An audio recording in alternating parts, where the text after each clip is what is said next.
Magandang umaga, ngayon pa yung araw ng Sabado, August 12, 2023. Update po muli sa lagay ng panahon.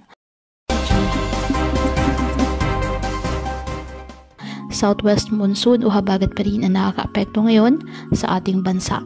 Samantala, wala po tayong binabantayan o namamataang sama ng panahon, low pressure area o bagyo sa loob po ng ating PAR na maaaring maka-apekto sa ating bansa. Wala ring nakataas na gale warning sa anumang baybayin ng ating karagatan kung kaya malayang makapamalaot ang ating mga kababayang mangingisda at may maliliit na sasakyang pandagat.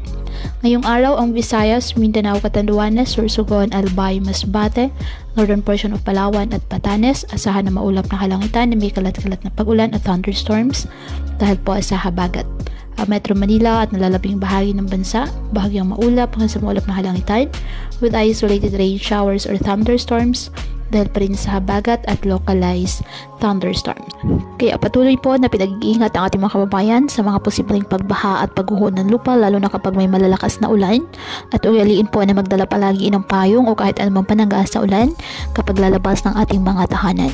At yan po muna ang update sa lagay ng panahon ngayong araw. Muli patuloy po tayo na mag-ingat at palaging tandaan, God loves you.